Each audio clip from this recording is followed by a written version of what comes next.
Hello friends, welcome to study with Mayank. My self Shanti. तो friends चलिए आज हम चैप्टर 15 देखते हैं।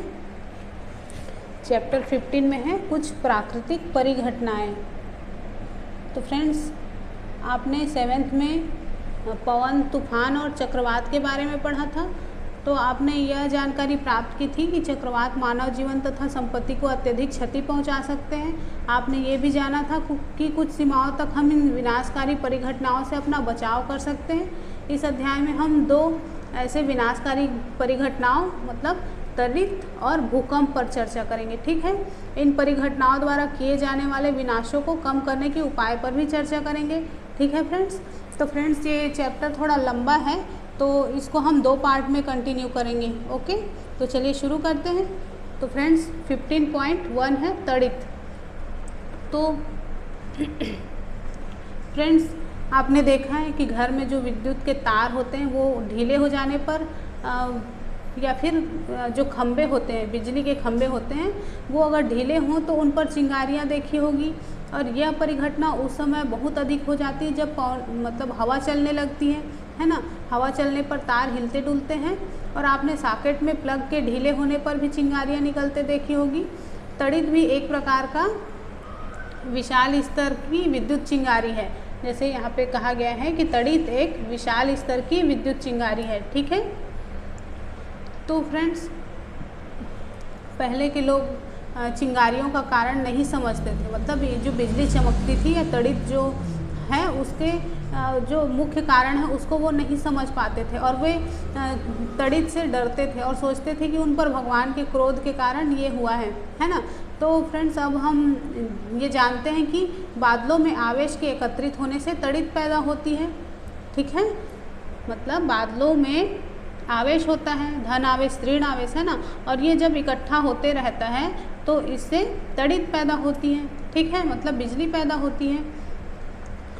तो हमें त्वरित से डरना नहीं चाहिए, परंतु इनकी जो घातक चिंगारी है उससे अपने बचाव के लिए सावधानी बरतनी चाहिए। ठीक है, तो चलिए देखते हैं आगे। चिंगारियाँ जिनके विषय में यूनानी जानते थे। तो फ्रेंड्स 600 ईसा पूर्व से भी पहले प्राचीन यूनानी ये जानते थे कि जब एम्बर मतलब एक प्रकार की राल होती है को फर से रगड़ते हैं तो बालों जैसे हल्की हल्की धातुओं को आकर्षित कर लेता है। ठीक है, तो आपने ये देखा होगा कि जब आप ऊनी या पॉलिस्टर के कपड़े को उतारते हो तो आपके बाल खड़े हो जाते हैं, या आप अंधेरे में कपड़े उतारते हो तो आप चटपट की ध्वनि के साथ चिंगारी देख सकते हो, है ना। तो फ्रेंड्स ये क्यों होता है? तो ये भी एक प्रकार की चिंगारी ही है, मतलब त्वरित का एक बहुत सूक्ष्म रूप है ना।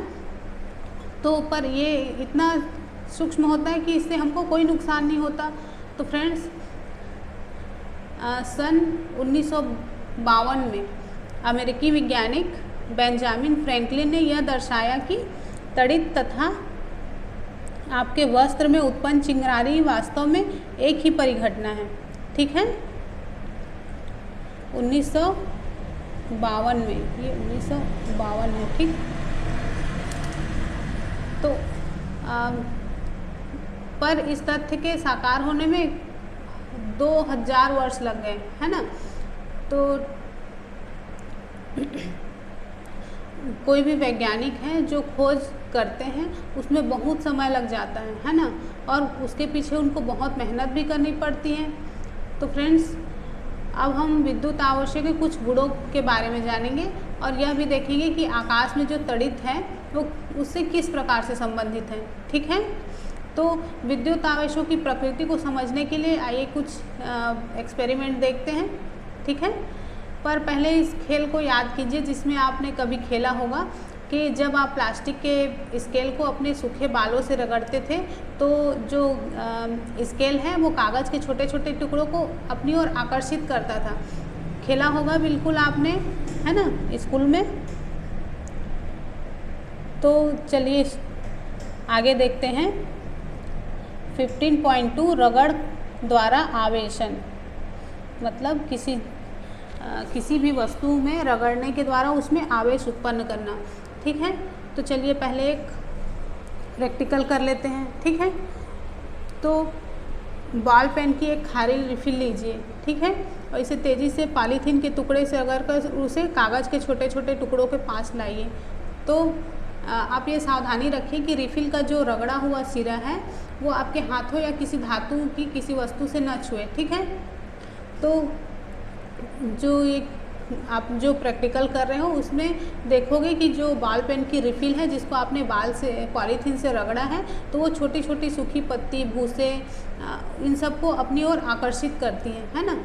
तो फ्रेंड्स, जब प्लास्टिक की रिफ़िल को पॉलीथीन के साथ रगड़ते हैं तो कुछ विद्युत आवेश अर्जित कर लेता है, और इसी प्रकार जब प्लास्टिक की कंघी को सूखे बालों से रगड़ते हैं तो जो कंघी है ना, तो बाल से रगड़ते हैं तो वो भी कुछ विद्युत आवेश अर्जित कर लेती है, और इन वस्तुओं को आवेशित वस्तु कहते हैं, ठीक है।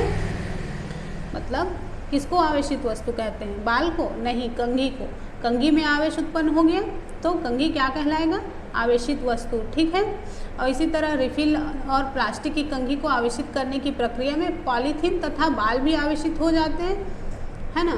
तभी तो पॉलीथीन को भी उसने अपनी ओर आकर्षित किया। मान लो कंघी को हमने पॉलीथीन के टुकड़े हैं उसके पास में लेकर गए तो कंघी तो आवेशित थी ही, और जैसे ही उसने पॉलीथीन को टच किया तो पॉलीथीन या बाल भी आवेशित हो गए और उसकी ओर आकर्षित हुए, ठीक है। फ्रेंड्स, आप ऐसे ही कुछ जानी पहचानी और वस्तुओं को आवेशित करने के बारे में सोचिए, जैसे कि रिफ़िल से पॉलीथीन या ऊनी कपड़े को आवेशित करना। गुब्बारा है तो गुब्बारा से पॉलीथीन और मतलब ऊनी कपड़े या सूखे बाल से रगड़कर गुब्बारे को आवेशित करना, या फिर रबर से ऊन को आवेशित करना। इसी तरह स्टील का चम्मच है उससे पॉलीथीन या ऊनी कपड़े को आवेशित करना। तो आप देखेंगे कि किस प्रकार से वो चीज़ें आवेशित हो जाती हैं। ओके, तो चलिए आगे बढ़ते हैं। 15.3 आवेशों के प्रकार तथा उसकी अन्योन्य क्रिया। तो फ्रेंड्स, हमने जो हमने देखा था, जैसे कि ऊन के वस्त्र हैं और रबर है, गुब्बारा है ना, ये सब प्रैक्टिकल हमने उसके बारे में जाना। तो चलिए हम और एक प्रैक्टिकल करते हैं गुब्बारे से, ठीक है। तो फ्रेंड्स, आप 2 गुब्बारा लीजिए, ठीक है, और इन्हें फुला लीजिए और इन्हें इस प्रकार से लटकाइए कि एक दूसरे को ना स्पर्श कर सकें, ठीक है। और दोनों गुब्बारे को किसी ऊनी कपड़े से रगड़िए और छोड़ दीजिए। तो आपको इन दोनों गुब्बारे को किसी ऊनी कपड़े से रगड़ना है, ठीक है। मैं इसको ऊपर कर देती हूँ। तो आप इन दोनों गुब्बारे को ऊनी कपड़े से रगड़िए, फिर उसको ऐसे ही छोड़ दीजिए। तो आप क्या देखेंगे, तो इसके बारे में आगे हम चर्चा करेंगे, ठीक है। अब आप इसी तरह से एक पेन के बेकार रिफ़िल ले लीजिए और उसके साथ भी ऐसे ही करिए। एक रिफ़िल को पॉलीथीन से रगड़िए और कांच के गिलास के स्टैंड पर रख दीजिए, ठीक है।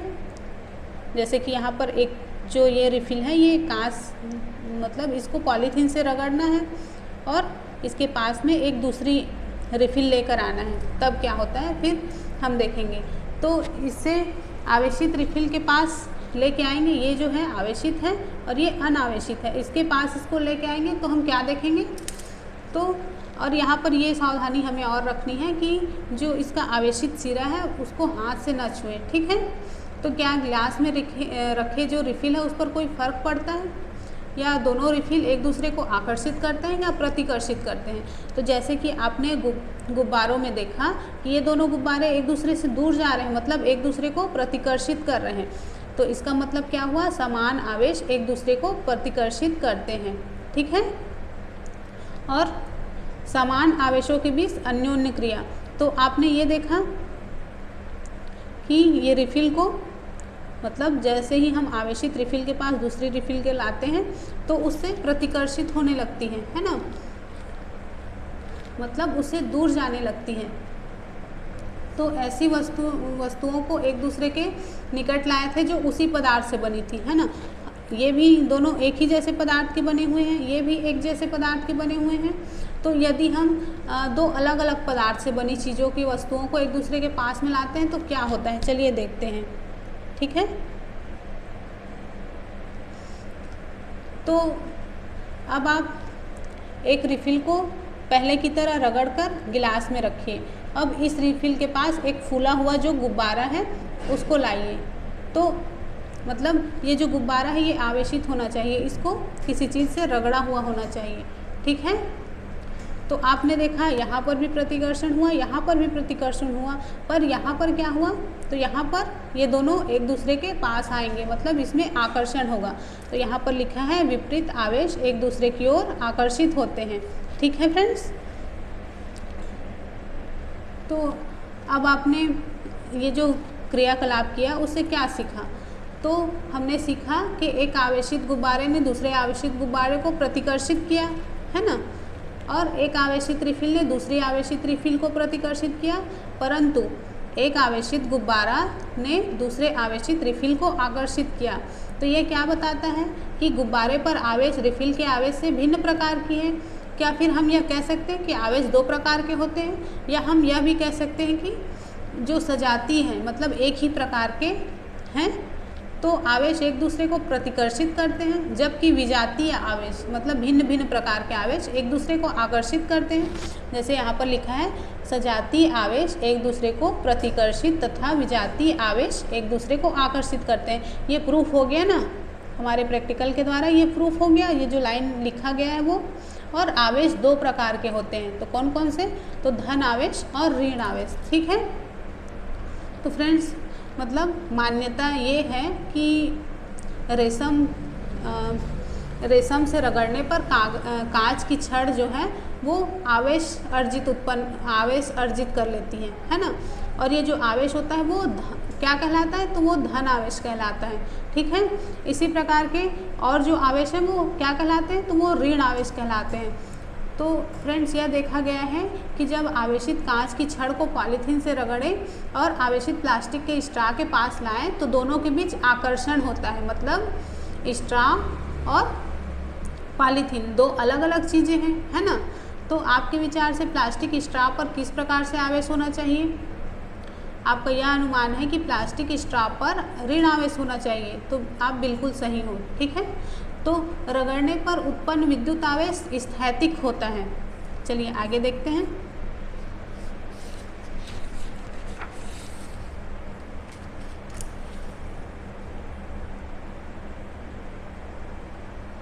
जो पॉइंट मैंने बताया, रेशम से रगड़ने पर कांच की छड़ द्वारा अर्जित आवेश को धन आवेश कहते हैं और अन्य आवेश को ऋण आवेश, ठीक है। तो रगड़ द्वारा उत्पन्न आवेशों को स्थिर आवेश कहते हैं, ठीक है। मतलब रगड़ने पर जो आवेश उत्पन्न होता है उसको स्थिर आवेश कहते हैं, ठीक है। और ये स्थैतिक होते हैं, वे स्वयं गति नहीं करते। जब आवेश गति करते हैं तो विद्युत धारा बनती है, मतलब वो जो वस्तु है वो खुद गति नहीं करते, पर उनके अंदर जो आवेश है वो गति करते हैं और विद्युत धारा बनती है, ठीक है। आपने क्लास 6 में ही विद्युत धारा के विषय में पढ़ा है कि परिपथ में प्रवाहित होने वाली विद्युत धारा जिससे बल्ब जलता है या तार गर्म हो जाता है और कुछ नहीं, आवेशों का प्रवाह ही है, ठीक। ओके, चलिए आगे देखें। तो 15.4 अब हम देखेंगे आवेशों का स्थानांतरण, ठीक है। तो इस पहले एक प्रैक्टिकल करते हैं, ठीक है, तब ज़्यादा अच्छे से समझ में आएगा। तो मान लीजिए एक खाली जार लेते हैं, है ना, बोतल, और उसके जो मुंह के साइज़ हैं उससे कुछ बड़ा गत्ते का टुकड़ा लेते हैं, ठीक है। इसमें एक छेद बना देते हैं जिससे धातु की पेपर क्लिप घुसाई जा सके। ये जो है पेपर क्लिप है, इसको हमने घुसा दिया है, ठीक है। अब जो चित्र में दिखाया गया है उसी के अनुसार पेपर क्लिप को खोल के इसमें लगा देते हैं, ठीक है। अब एल्यूमिनियम की पन्नी की लगभग 4 बाई 1 सेंटीमीटर साइज़ की 2 पट्टी काटिए। मतलब ये जो देख रहे हो आप, ये जो एल्यूमिनियम की पट्टी है ना, तो और इसको इसी तरह से पेपर क्लिप पर लटका देते हैं, मतलब छेद करके लटका देते हैं। अब जो गत्ते के ढक्कन है में पेपर क्लिप को इस प्रकार घुसाते हैं कि गत्ते के बिल्कुल सीधी रहे, लंबवत रहे, ठीक है। अब एक आवेशित रिफिल लीजिए और इसे पेपर क्लिप के सिरे से स्पर्श कराइए। तो फिर हम क्या देखते हैं, क्या पन्नी की पट्टियों पर कोई प्रभाव पड़ता है, क्या एक दूसरे को प्रतिकर्षित करती हैं या आकर्षित करती हैं। तो फ्रेंड्स, अब पेपर क्लिप के सिरे से एक और आवेशित वस्तु को स्पर्श कराइए। अब क्या होगा, तो फ्रेंड्स हर बार पन्नी की पट्टियां हैं जो समान रूप से व्यवहार करती हैं। इस मतलब क्या इस उपकरण का उपयोग यह पहचान कराने के लिए कर सकते हैं कि कोई वस्तु आवेशित है या नहीं। क्या आप ये स्पष्ट कर सकते हैं कि पन्नी की पट्टियाँ एक दूसरे को प्रतिकर्षित करती हैं, मतलब ये जो पन्नी की पट्टियाँ हैं ये किस चीज़ को स्पर्श कराने से आकर्षित होंगी और किस चीज़ को टच कराने से प्रतिकर्षित होंगी। तो फ्रेंड्स, ये एक सरल विद्युतदर्शी का चित्र है, मतलब हमने जो प्रैक्टिकल करके जो चीज़ बनाई उसका नाम क्या है, सरल विद्युतदर्शी। ठीक है। तो फ्रेंड्स, एल्यूमिनियम की पन्नी की जो पट्टियां हैं ये पेपर क्लिप से होते हुए आवेशित रिफिल से आवेश प्राप्त करती हैं, इससे आवेश प्राप्त करती हैं, है ना। और फ्रेंड्स, याद रहे कि धातुएं विद्युत की अच्छी चालक होती हैं और एल्यूमिनियम क्या है, धातु है ना। तो समान आवेश वाली पट्टियां एक दूसरे को प्रतिकर्षित करती हैं और वे फैल जाती हैं, जैसे कि आप देख रहे हो यहाँ पर फैल गई हैं, है ना। इस प्रकार की युक्ति का उपयोग यह परीक्षण करने के लिए किया जा सकता है कि कोई वस्तु आवेशित है या नहीं। ओके, और इस युक्ति को क्या कहते हैं, तो इसी को विद्युतदर्शी कहते हैं। जैसे ऊपर में लिखा है कोई वस्तु आवेशित है या नहीं, इसकी पहचान के लिए विद्युतदर्शी का उपयोग किया जाता है और हमने ये जो बनाया है वो क्या कहलाया, विद्युतदर्शी। ठीक। तो इस प्रकार हमें ज्ञात हुआ कि विद्युत आवेश को किसी आवेशित वस्तु से अन्य वस्तु में धात्विक चालक द्वारा भेजा जा सकता है। ओके, मतलब ये जो आवेशित रिफिल थी उसके द्वारा हम आवेश को यहाँ से होते हुए एल्यूमिनियम की पन्नी तक भेज सकते हैं, है ना। ओके, तो पेपर क्लिप के सिरे को धीरे से हाथ से छूइए।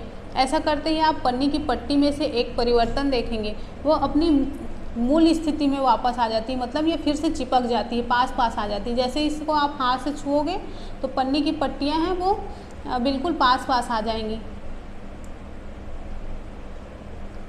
तो फ्रेंड्स, फिर से हम अगर इसको आवेशित करें तो ये फिर से दूर दूर चले जाएंगी और इसको हाथ से छुएं तो पास आ जाएगी। तो हर बार आप देखेंगे कि जैसे ही आप हाथ से पेपर क्लिप को छूते हो पन्नी की पट्टियाँ सिमट जाती हैं। इसका कारण यह है कि स्पर्श करने पर पन्नी की पट्टियों का आवेश हमारी शरीर से होकर पृथ्वी में चला जाता है। ठीक है, तब हम कहते हैं कि पन्नी की पट्टियाँ अनावेशित हैं, मतलब जब हम इसको छू दिए तो ये दोनों चिपक गई और जो विद्युत आवेश उत्पन्न हुआ था वो हमारे हाथ से होते हुए पृथ्वी पर चला गया और हम कह सकते हैं कि पन्नी की पट्टियाँ क्या हैं, अनावेशित हैं। ओके, तो किसी आवेशित वस्तु से आवेश को पृथ्वी में भेजने की प्रक्रिया क्या कहलाती है, तो भूमि संपर्कण कहलाती है। ठीक है, मतलब आवेशित किया हमने इसको रिफिल को, फिर आवेश यहाँ एल्यूमिनियम की पट्टी पर चला गया, दोनों प्रतिकर्षित हुई। फिर अगर हमने इसको हाथ से छू लिया तो हमारे हाथ से होती हुई विद्युत आवेश क्या है, धरती पर चली गई और इसी क्रिया को क्या कहते हैं, तो इसी को भूसंपर्कण कहते हैं। ठीक है फ्रेंड्स, विद्युत धारा के किसी भी कारण लीक होने से उत्पन्न हुआ आघात हमें बचाने के लिए भवनों में, मतलब जो विद्युत धारा में किसी भी कारण से अगर बिजली की जो धारा है उसका लीक होना, मतलब जिससे हमको नुकसान पहुंच सकता है, तो इससे बचाने के लिए भवनों में भूसंपर्कण की व्यवस्था की जाती है ना। आप सभी जानते होंगे। ओके, तो चलिए आगे बढ़ते हैं। 15.5 तड़ित की कहानी। तो फ्रेंड्स, अब रगड़ द्वारा उत्पन्न आवेशों के आधार पर तड़ित की व्याख्या करना संभव है। जैसे हमने ऊपर पढ़ा, रगड़ कर हम किसी भी वस्तु को आवेशित कर सकते हैं, पढ़ा ना, यही तो पढ़ा हमने। तो फ्रेंड्स, क्लास 7th में आपने यह सीखा था कि गरज वाले तूफानों के बनते समय वायु की धाराएं ऊपर की ओर जाती हैं जबकि जल की बूंदें नीचे की ओर आती हैं और इन प्रबल गतियों के कारण आवेशों का पृथक्करण होता है ना, एक प्रक्रिया द्वारा जिसे हम अभी पूरी तरह नहीं समझ सके, है ना। बादलों के ऊपरी किनारे के निकट धनावेशित एकत्र हो जाता है। डायग्राम में समझाती हूँ तब आएगा आपको समझ में। ठीक है, तो आप देख रहे हो ऊपर के बादलों में धन आवेश है और नीचे के बादलों में ऋण आवेश, जबकि धरती के ये जो पृथ्वी है उसके ऊपर जो वायुमंडल है उसमें भी धन आवेश है ना। तो फ्रेंड्स यही बताया जा रहा है कि बादलों के ऊपरी किनारे के निकट धन आवेशित एकत्र हो जाता है ना। और जो ऋण आवेश है बादलों के निचले सिरे पर इकट्ठा हो जाता है, जैसे कि आप चित्र में देख रहे हो। और धरती के निकट भी धन आवेश का संचय होता है। तो जब संचित आवेशों का परिमाण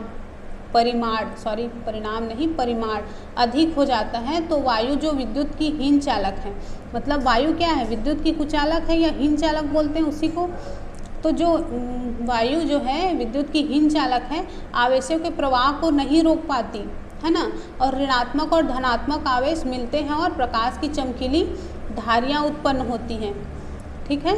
और ध्वनि भी उत्पन्न होती है, इसे हम तड़ित के रूप में देखते हैं। फ्रेंड्स ये जो धन आवेश है ऋण आवेश है और यहाँ पर धन आवेश है, तो ये जो इसके बीच में जो वायु है वो इनके आवेशों को रोक नहीं पाती और हमको बिजली की धारियाँ दिखाई देने लगती हैं, ठीक है। तो इसी को हम क्या कहते हैं, तड़ित कहते हैं। और इसमें बहुत अधिक ध्वनि भी होती, बहुत आवाज़ होती है, ओके। और ये जो प्रक्रिया है, पूरी प्रक्रिया, इसी को विद्युत विसर्जन कहते हैं, ठीक है। तो बादलों तथा पृथ्वी अथवा विभिन्न बादलों के बीच विद्युत विसर्जन के कारण तड़ित उत्पन्न होता है, ठीक है। तो आप समझ गए होंगे कि तड़ित क्या होता है। चलिए अब आगे देखते हैं 15.6 तड़ित से सुरक्षा। तो फ्रेंड्स हमने जो ऊपर पढ़ा विद्युत विसर्जन, तो विद्युत विसर्जन की प्रक्रिया दो या अधिक बादलों के बीच या बादलों और पृथ्वी के बीच हो सकती है, ठीक है। अब हम जो पहले ज़माने के लोग थे वो मतलब बिजली से भयभीत होते थे, है ना। तो उस तरह से हमको डरने की ज़रूरत नहीं है। अब हम इसकी जो मूल कारण है बिजली या तड़ित बनने का, उसको हम समझ चुके हैं, है ना। तो हमको इससे डरने की ज़रूरत नहीं है। लेकिन जो वैज्ञानिक हैं उन्होंने हमारा ज्ञान बढ़ाने के लिए बहुत कठिन परिश्रम किया है। और तड़ित के गिरने पर जीवन और संपत्ति की हानि होती है, तो हम सभी जानते हैं, है ना। और जो वैज्ञानिक है उन्होंने ऐसे ऐसे शोध किए हैं जिससे ये तरीके खोज निकाले हैं कि हम बिजली से कैसे बच सकते हैं, ठीक है। तो फ्रेंड्स बिजली गिरने पर जीवन और संपत्ति की बहुत हानि होती है और हमें अपने बचाव के लिए उपाय करने ज़रूरी हैं। तो चलिए देखते हैं सुरक्षा के उपाय क्या क्या हैं। तड़ित से सुरक्षा।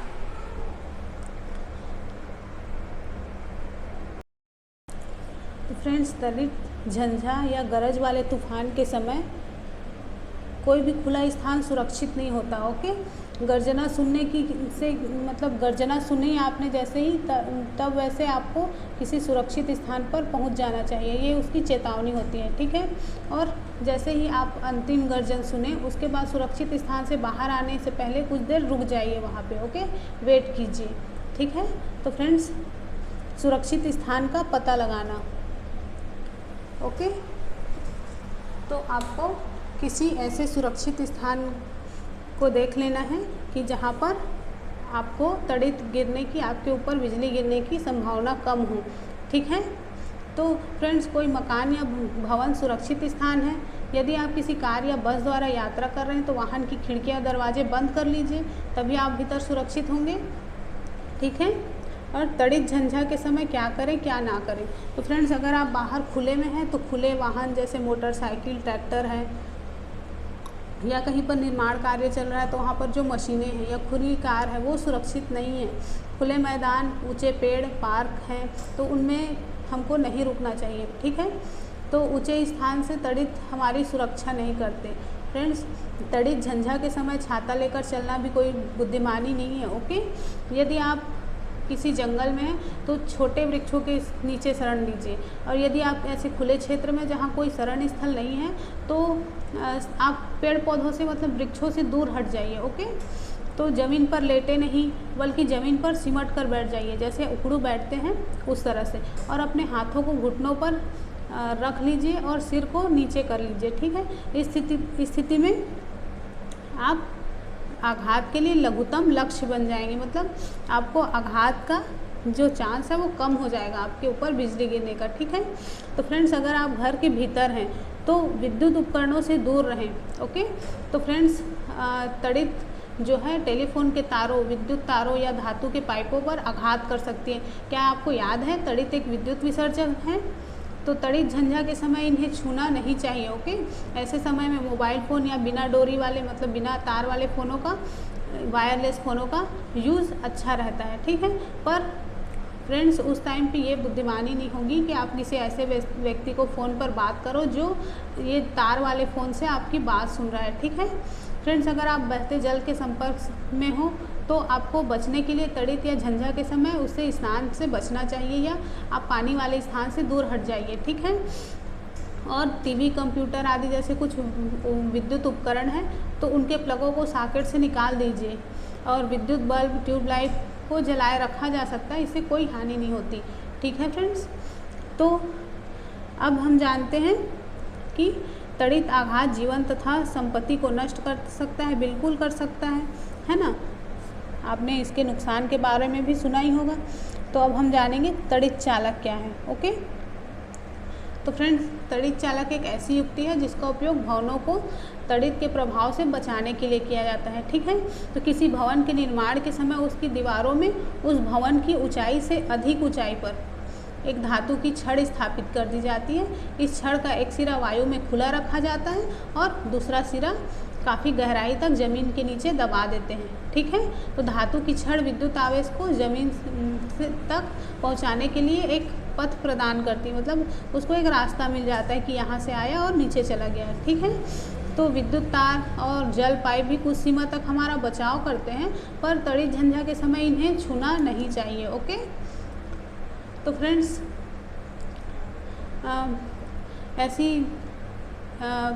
एक ऐसी परिघटना भी है जिसके बारे में भविष्य करने की क्षमता अभी तक भी विकसित नहीं कर पाए हैं। ओके,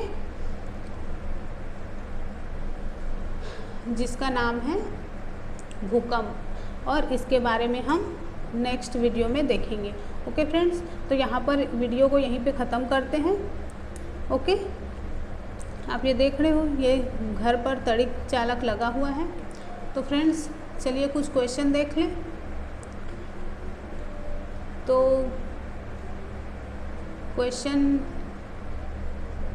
फ्रेंड्स चलिए क्वेश्चन देखते हैं। तो ऑब्जेक्टिव टाइप क्वेश्चन है। तो पहला क्वेश्चन है, मैं जो नाम ले रही हूँ उसमें से घर्षण द्वारा आसानी से आवेशित नहीं किया जा सकता, किसको नहीं किया जा सकता बताएंगे। ए है प्लास्टिक का पैमाना, बी है तांबे की छड़, सी है फूला हुआ गुब्बारा और डी है ऊनी वस्त्र। आपको बताना है इसमें से किसको आवेशित नहीं किया जा सकता। ओके, और फ्रेंड्स नेक्स्ट क्वेश्चन है, जब कांच की छड़ को रेशम के कपड़े से रगड़ते हैं तो छड़ हो जाता है ए, मतलब छड़ और कपड़ा दोनों धन आवेश अर्जित कर लेते हैं। बी है धन आवेशित हो जाती है तथा कपड़ा ऋण आवेशित हो जाता है, तथा कपड़ा मतलब छड़ तथा कपड़ा दोनों ऋण आवेशित अर्जित कर लेते हैं। और डी है ऋण आवेशित हो जाती है तथा कपड़ा धन आवेशित हो जाती है। तो आपको बताना है इसमें से कौन सी प्रक्रिया होगी। ठीक है, तो फ्रेंड्स आप सर्दियों में जब कपड़े उतारते हैं तो उस समय चट चट की ध्वनि क्यों सुनाई देती है, आपको ये बताना है। ठीक है, तो फ्रेंड्स चैप्टर को यहीं पे ख़त्म करते हैं और मिलते हैं नेक्स्ट वीडियो में। Okay, bye bye. Hello friends, welcome to study with Mayank, my self Shanti. तो फ्रेंड्स चलिए आज हम चैप्टर 15 के जो कल बच गया था उसको देखेंगे। ठीक है, तो चैप्टर 15 में था कुछ प्राकृतिक परिघटनाएं और उसमें हमने तड़ित के बारे में जाना था। आज हम भूकंप के बारे में जानेंगे। ठीक है, तो भूकंप क्या है, तो यह भी तड़ित की तरह ही एक आकस्मिक आने वाली परिघटना है ना। तो फ्रेंड्स चलिए शुरू करते हैं 15.7 भूकंप। तो फ्रेंड्स कल आपने पढ़ा था कि तड़ित या झंझा है ना, तड़ित क्या होता है उसके बारे में पढ़ा था। और क्लास 7th में आपने चक्रवातों के बारे में भी पढ़ा था। तो ये प्राकृतिक परिघटनाएं मानव जीवन और संपत्ति का बड़े पैमाने पर विनाश कर सकती हैं, है ना। पर सौभाग्य से कुछ हद तक हम इन परिघटनाओं की भविष्यवाणी कर सकते हैं। ओके, तो मौसम विभाग कुछ क्षेत्रों में बन रहे तड़ित झंझा के बारे में चेतावनी दे सकता है। यदि तड़ित झंझा होती है तो इसके साथ हमेशा तड़ित या चक्रवात की संभावना रहती है। इसलिए इन परिघटनाओं से होने वाली क्षति से बचाव के उपायों के बारे में हमारे पास समय होता है। पर एक ऐसी परिघटना भी है जिसके बारे में भविष्यवाणी करने की क्षमता हमें अभी तक नहीं विकसित कर पाए हैं। ओके, और ये है भूकंप। ठीक, तो यह बहुत बड़े स्तर पर जनजीवन और संपत्ति की क्षति करता है। ठीक है, तो फ्रेंड्स 8 अक्टूबर 2005 को भारत के उत्तरी कश्मीर के उरी तथा तंगधार शहरों में बड़ा भूकंप आया था। इससे पहले गुजरात के भुज जिले में 26 जनवरी 2001 में आया था। ठीक है, तो फ्रेंड्स आपको पता है इन भूकंपों के बारे में? क्या आप जानते हो कि भूकंप क्या होता है, जब यह आता है तो क्या होता है, इसके प्रभाव को कम करने के लिए हम क्या कर सकते हैं? तो ये कुछ ऐसे प्रश्न हैं जिनके बारे में हम नीचे जानेंगे। ओके, तो फ्रेंड्स भूकंप क्या होता है, चलिए देखते हैं क्या है।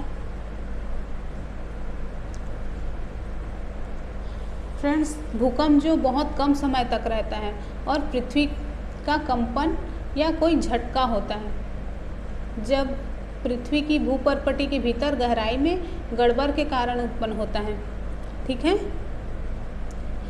तो भूकंप हर समय सब जगह आते रहते हैं, पर प्रायः इसको नोटिस नहीं किया जाता और विशाल भूकंप बहुत कम होते हैं। ये भवनों, पुलों, बांधों और लोगों को असीम क्षति पहुंचा सकते हैं। ठीक है, इनमें जीवन और संपत्ति की विशाल हानि हो सकती है।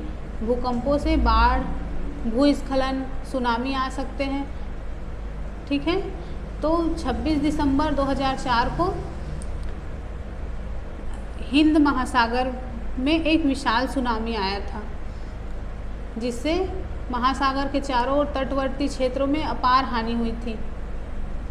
ठीक है, तो फ्रेंड्स यहाँ पर कहा गया है पृथ्वी के अचानक कांपने या थरथराने को भूकंप कहते हैं। ओके, भूकंपों से बाढ़, भूस्खलन तथा सुनामी आ सकते हैं। बिल्कुल, जैसे कि आप सब ने कभी न कभी भूकंप के बारे में जाना ही होगा, सुना ही होगा कि फलाने जगह पे भूकंप आ गई है ना।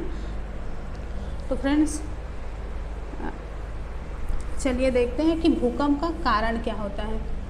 ठीक है, तो फ्रेंड्स जो पहले ज़माने में हैं के लोग हैं, जैसे कि दादी नानी हैं, तो वो लोग बताया करते थे कि पृथ्वी किसी सांड के एक सींग पर टिकी है और जब सांड इसे दूसरे सींग पर ले जाता है तो भूकंप आता है। तो क्या ये सत्य है? क्या ऐसा हो सकता है?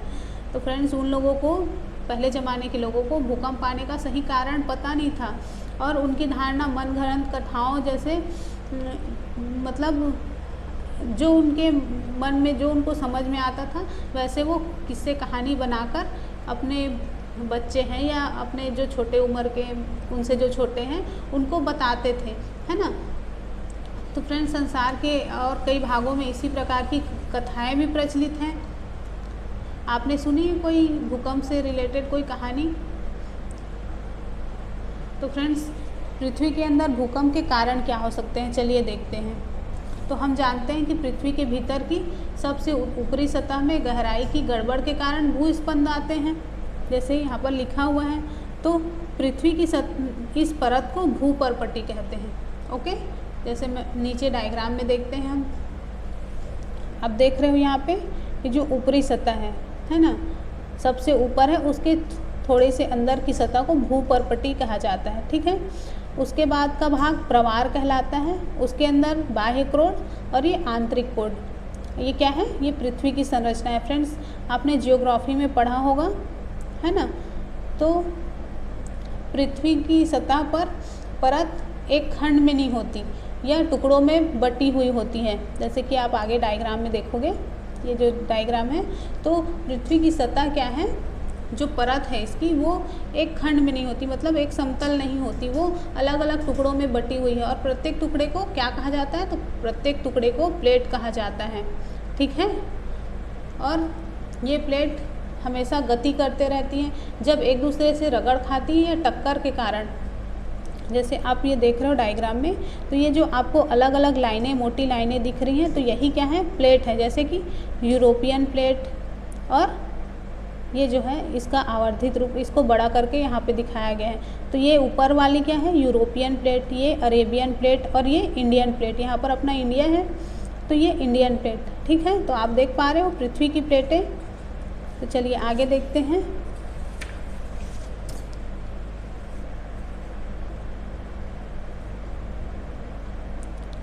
ये एक और डायग्राम देखिए आप।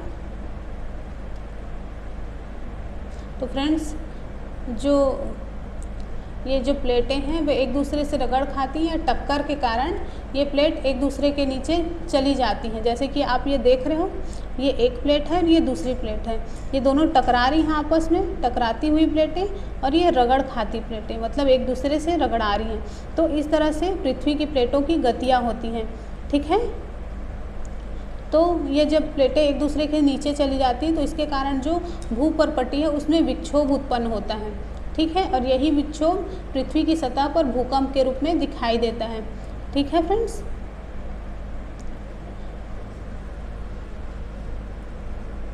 तो फ्रेंड्स, तो ये वैज्ञानिक जो है भूकंप के बारे में इतना अधिक जानते हैं, तो क्या वो आने वाले भूकंप के समय और उसके स्थान की भविष्यवाणी कर सकते हैं क्या?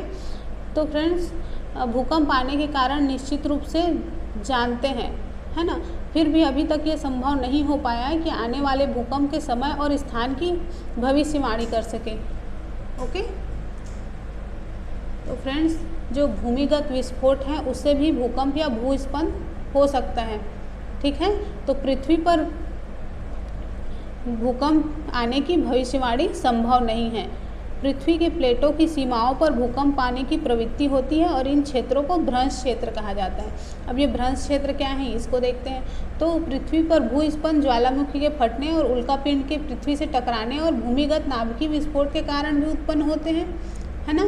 तो अधिकांश भूकंप पृथ्वी की प्लेटों की गतियों के कारण ही आते हैं, ठीक है। और भूकंप प्लेटों की गतियों के कारण उत्पन्न होते हैं, इसलिए जहाँ ये प्लेटों की सीमाएं दुर्बल क्षेत्र होती हैं वहाँ भूकंप आने की संभावना अधिक होती है। और इन दुर्बल क्षेत्रों को, मतलब जहाँ पर प्लेटों की सीमाओं पर भूकंप आने की प्रवृत्ति होती है, जहाँ पर कमज़ोर होगा वहीं पर भूकंप आएगी, है ना। तो इन जो कमज़ोर क्षेत्र हैं उनको क्या बोला जाता है? तो इनको भूकंपी क्षेत्र या भ्रंश क्षेत्र कहते हैं, ठीक है। तो भारत के मतलब आशंकित क्षेत्र कौन कौन से हैं? तो क्या है? कश्मीर, पश्चिमी तथा केंद्रीय हिमालय, समस्त उत्तर पूर्व कच्छ का रण, राजस्थान तथा सिंध, गंगा के मैदान, दक्षिण भारत के भी कुछ क्षेत्र। फ्रेंड्स, मैं 2016 में राजस्थान में थी, तो मैंने भी ऐसे एक हल्के से भूकंप का अनुभव किया था। मतलब हमारे जो एरिया थी वहाँ पर सारे लोगों ने उस भूकंप का अनुभव किया था। क्या आपने कभी अनुभव किया है किसी भूकंप का? अगर किया होगा तो ज़रूर मुझे कमेंट करके बताइएगा, ओके। उस भूकंप से कोई हानि नहीं हुई, बिल्कुल हल्के से हमको पता ही चला था, लेकिन फिर भी सोचो अगर वो अधिक तीव्रता का भूकंप होता तो क्या होता, हम वीडियो नहीं बना पाते और क्या होता।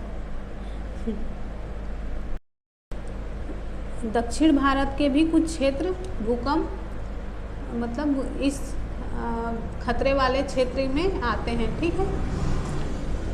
फ्रेंड्स, किसी भूकंप की शक्ति के परिमाण को रिक्टर पैमाने से व्यक्त किया जाता है, ओके। मतलब भूकंप की विनाशी ऊर्जा की माप रिक्टर पैमाने पर की जाती है।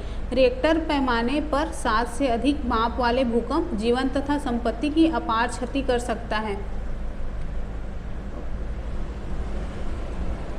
तो फ्रेंड्स, रिक्टर पैमाने पर परिमाण 7 से अधिक होता है तो वो बहुत अधिक जन धन की हानि कर सकता है। जैसे कि भुज और कश्मीर में आए दोनों भूकंपों का परिमाण 7.5 से बहुत अधिक था, ओके। तो फ्रेंड्स, आप जानते हो कि जो भूस्पंद है उसको किससे नापते हैं, है ना। उसकी जो तरंगे हैं उसको किससे रिकॉर्ड किया जाता है? तो भूस्पंद पृथ्वी की सतह पर तरंगे उत्पन्न करते हैं और इन तरंगों को भूकंपी तरंगे कहते हैं। ठीक है, भूकंपी तरंगे किसको कहते हैं? तो भूकंप पृथ्वी की सतह पर जो तरंगे उत्पन्न होती हैं उन्हीं को भूकंपी तरंगे कहते हैं। ठीक है, तो चलिए आगे देखते हैं। इन तरंगों को भूकंप लेखी नामक उपकरण द्वारा रिकॉर्ड किया जाता है, जैसे कि यहाँ पर लिखा है। तो ये उपकरण क्या होता है, कैसे होता है? तो फ्रेंड्स, इस उपकरण में सिर्फ एक कंपायमान छड़ या लोलक होता है। जैसे आप देख रहे हो यहाँ पर ये लटकी हुई, तो ये लोलक क्या गोलक है। ठीक है, ये लटकी हुई होती है जो भूकंप आने पर दोलन या कंपन करने लगता है। जैसे ही भूकंप आएगा तो ये हिलने डुलने लगता है। ठीक है, इसके कंपायमान तंत्र के साथ एक पेन जुड़ा होता है। यहाँ पर आप देख रहे हो, यहाँ पर एक पेन होता है। ठीक है, यह पेन इसके नीचे गति करने वाले कागज़ की पट्टी पर क्या करता है? तरंगों को, भूकंपी तरंगों को रिकॉर्ड करता है।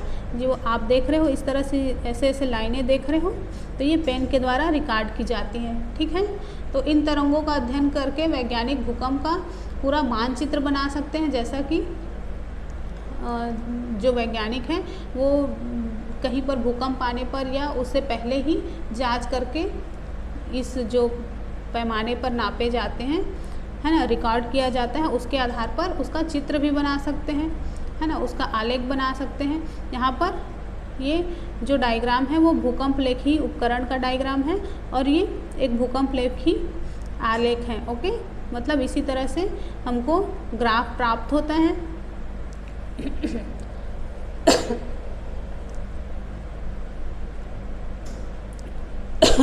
सॉरी, इस तरह से जो वैज्ञानिक हैं वो कोई भी भूकंप कितनी तीव्रता की है और कितनी क्षति पहुंचा सकती है इसका अनुमान लगा सकते हैं। ठीक है, तो ये आप देख रहे हो, ये पेपर है जिस पर ग्राफ बन रहा है, ये घूर्णी ड्रम है, ये डोरी है जिस पर लोलक लटका हुआ है और ये एक चुंबक है। ठीक है, तो चलिए आगे देखते हैं।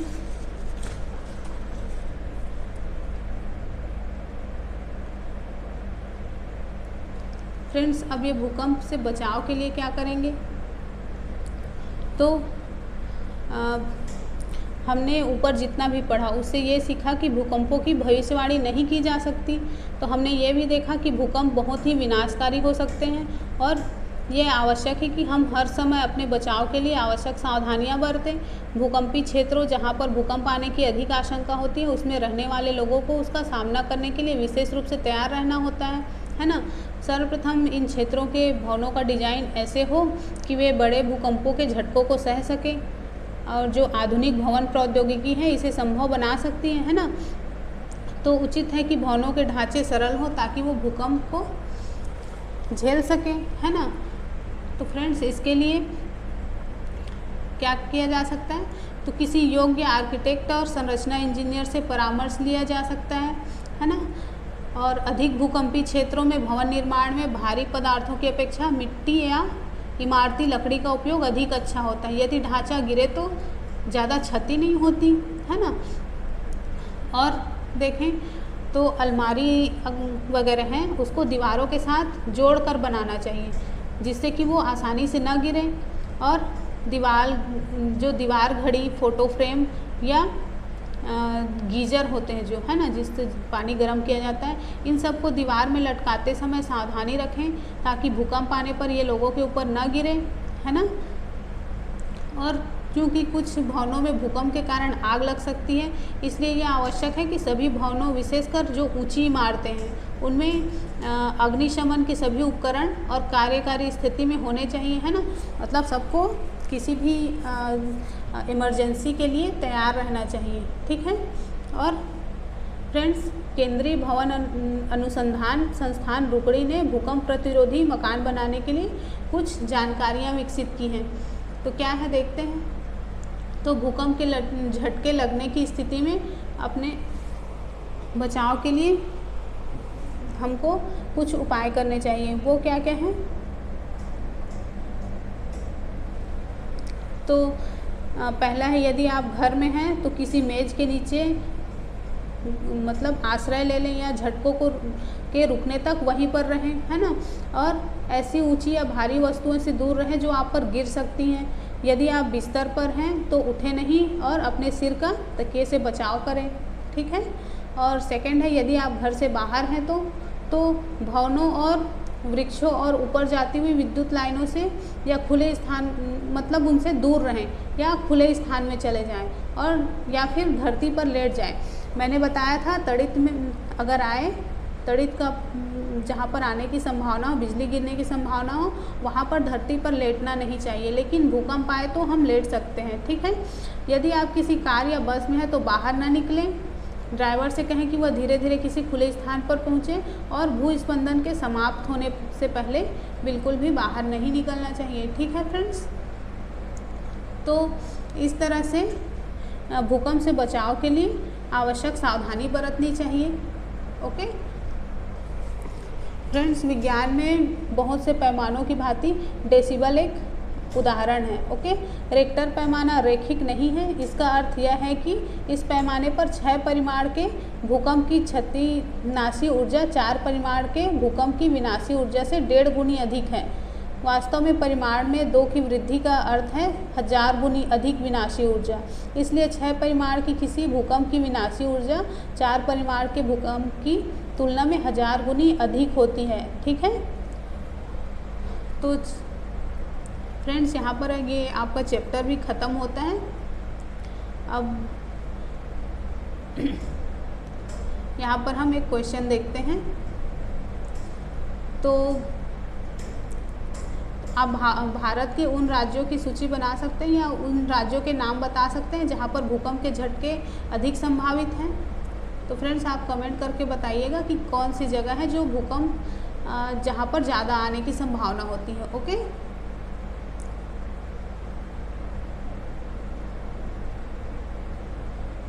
तो फ्रेंड्स, मैंने फर्स्ट चैप्टर को काफ़ी लंबा ले लिया था और ये जो सेकंड चैप्टर है ये उससे थोड़ा छोटा रहा। फिर भी चलिए मिलते हैं नेक्स्ट वीडियो में। अगर वीडियो आपको पसंद आया है तो अपने फ्रेंड्स को शेयर करिए, एक दूसरे तक पहुंचाइए ताकि वो लोग भी इसका फ़ायदा उठा सकें। और मैं बार बार बोल रही हूँ कि आप अपने नोट्स खुद बनाइए। ओके, अगर आप अपने नोट्स खुद बनाओगे तो आपको ज़्यादा याद होगा। हम कोई भी चीज़ जो कान से सुनते हैं वो हमको मुश्किल से 2 या 4 दिन याद रहती है। जो हम आँख से देखते हैं वो महीनों या कुछ 4 महीनों तक याद रहती हैं। लेकिन अगर हम कान से सुने, आँख से देखें और अपने मतलब ज़्यादा से ज़्यादा ज्ञानेंद्रियों का यूज़ करें तो वो बात हमको काफ़ी दिनों तक याद रह सकती है। और आप वीडियो आज देख रहे हो, कल आप देख के भूल जाओगे, लेकिन अगर आप नोट्स बना रहे हो तो वो नोट्स आपके पास हमेशा रहेगी और आप उसको कभी भी खोल के देख सकते हो, है ना। क्या पता कल आपके पास नेट पैक हो या ना हो, आप नहीं देख पाओगे वीडियोस। तो अगर आपके पास नोट्स रहेंगे तो आपको नेट की चिंता ही नहीं रहेगी, है ना। आप उस नोट्स को कभी भी कहीं भी देख सकते हो, ठीक है फ्रेंड्स। तो कोशिश करिए कि आप अपना नोट्स खुद बनाइए, ठीक है। Okay, bye bye.